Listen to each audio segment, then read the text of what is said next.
Today, we're going to be talking about bathing an infant. So, even if you have had a baby or you had a baby a long time ago, you probably want to watch this video. There are some very specific things you need to know about bathing a newborn, and I want to make sure that you know those things so that you pass NCLEX without any problems at all. Stay tuned. We'll get right into that.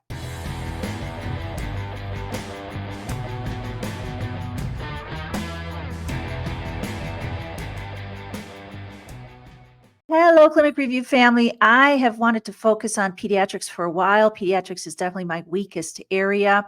And since we're going through the Blue Book, I decided to focus on some of the pediatric areas in the Blue Book. So today we're going to be doing bathing an infant. The Blue Book is available through Amazon. Its name is The Blue Book, and the author is Mark Clemix. You can search for it that way. If you live in an area where Amazon does not deliver and you go to clinicreviews.com, you can purchase the Blue Book app. So that is another option for you if you would prefer. Today we're on pages 81 and 82 of the Blue Book. The Blue Book app does not have pages, but it is under basic care and comfort. All right. So let's go ahead and get started. I'm going to teach you this content by going through questions the way I usually do. A mother calls the clinic about her 6-month-old infant who has a fever of 101.4 Fahrenheit. She asks if it is okay to bathe her child. The nurse's best response is what? So is it okay to bathe your infant when they have a fever?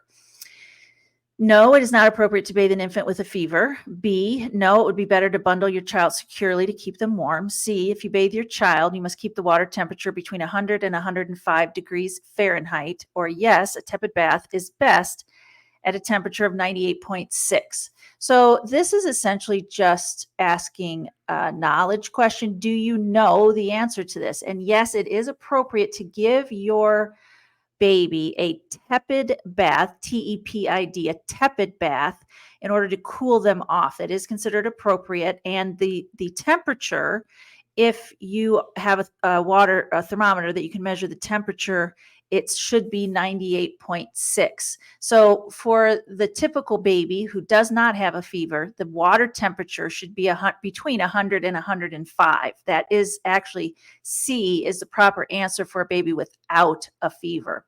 And as far as B, it would be better to bundle your child securely.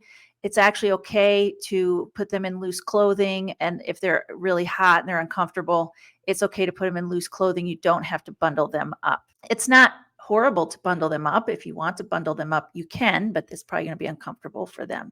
And I say that because I know in some cultures, moms are going to bundle their babies up no matter what. So I'm not saying it's harmful to the baby to bundle them up. I'm saying from a Western perspective, it is fine to leave your baby with fewer clothing on and more loose clothing so that they can stay cool that way.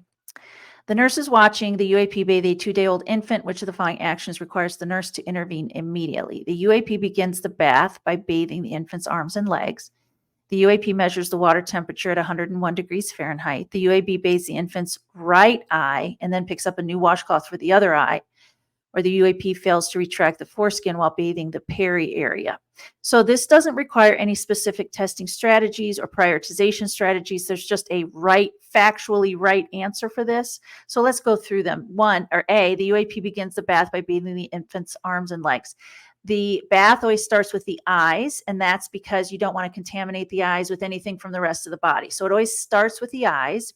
And then C, it says they bathe one eye and then they pick up a new washcloth for the other eye. That is correct. So you're supposed to bathe with one eye and then use either you can get a new washcloth or use a different part of the washcloth to clean the other, and you clean from the inner out and then the inner out. So if you use one washcloth, you'll clean from the inner out and then take another part. You can either get a new washcloth or take another part of that same washcloth and clean from the inner out. And there's nothing wrong with getting a new washcloth. There's nothing wrong with that. So we're going to say that A is not appropriate because we have to start with washing the eyes. C is appropriate. B, the UAP measures the water temperature at 101 degrees Fahrenheit. Well, we just learned that it's supposed to be between 100 and 105, so that's fine. And then the UAP fails to retract the foreskin while bathing the peri area. That's fine. You don't retract the foreskin until is very easy to retract, and that usually takes a little while. So certainly 2 days old is not going to be an appropriate time to retract the foreskin. Now you may say, but we're not supposed to bathe a 2-day-old. Well, it doesn't say that you're submerging them in water, and you can use a moistened washcloth to bathe the infant, to wipe the infant down or whatever. That's fine if you want to do that. So it does, and it doesn't say they're submerging them. So that's okay as long as they're just using a warm washcloth and kind of patting them down and cleaning them that way. That's fine. 3, which of the following statements by a new mom indicates she requires further teaching about caring for her newborn's umbilical cord? A, I will not get the umbilical cord wet during the bath. I will keep the diaper edge turned down below the level of the umbilical cord.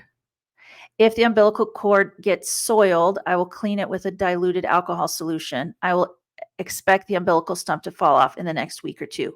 So let's read this and are we looking for the true statement or the false statement? Which of the following statements by a new mom indicates she requires further teaching? Okay, so we're looking for the false statement because it's further teaching. I will not get the umbilical cord wet during the bath. That's true. You want to keep the umbilical cord or the stump as dry as possible. I will keep the diaper edge turned down below the level of the umbilical cord. That's true. You don't want to cover it with the diaper. You can certainly put them in clothing, but it should be loose clothing. You don't want anything tight around the umbilical cord. See, if the umbilical cord gets soiled, I will clean it with a diluted alcohol solution. So that used to be the rule. We used to clean it with alcohol because we thought it dried it out more quickly and it could fall off faster. But now we're just saying keep it dry.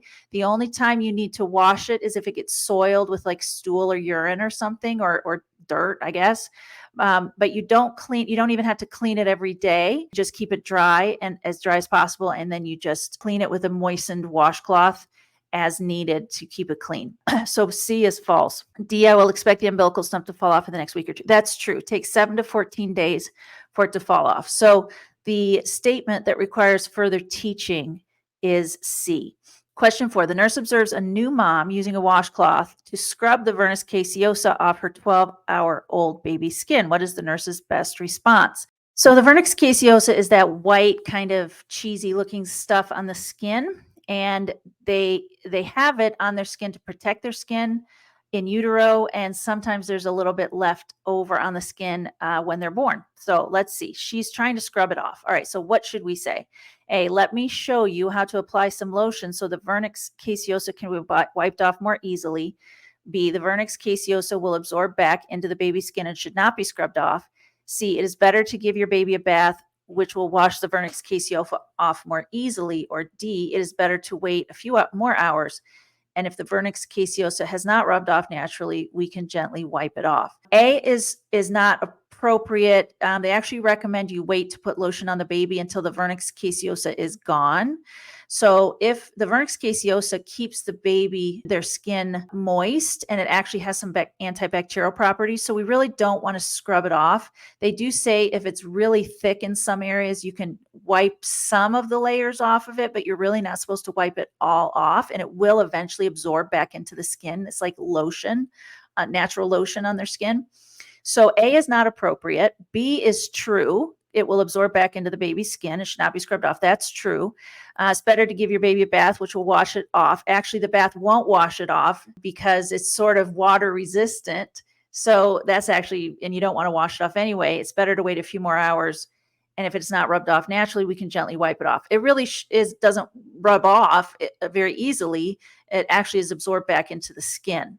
So B is the only right answer. And the risk of scrubbing it like she's doing, like I want to stop her from scrubbing at it because it does not come off very easily and it could bruise the baby's skin. So I really don't want her scrubbing it off. During a home visit, a nurse observes a parent preparing to bathe their 1-week-old infant. Which of the following actions by the parent would require the nurse to intervene? So I want to intervene in an inappropriate action. So which of these is an inappropriate action by the parent for a 1-week-old infant? A, the parent tests the bathwater temperature with the inside of their forearm. So they could either take a few drops and drop it on the inside of their forearm. They could actually put their forearm in the bathtub. You may say, well, they should use a thermometer. Well, not all parents have a thermometer they can use to test the bathwater temperature. So using the inside of their forearm is appropriate. The parent gathers all necessary bathing supplies before starting the bath. Nothing wrong with that. The parent fills the bathtub with water before placing the infant in it. I'm not crazy about that. The parent plans to use a mild, unscented liquid baby soap for the bath. That seems fine. It's mild, it's unscented. That seems fine. The one I didn't like was C. The parent fills the bathtub with water before placing the infant in it. So my concern is that, first of all, they're using a bathtub, which is a little big, and it says it fills the bathtub with water.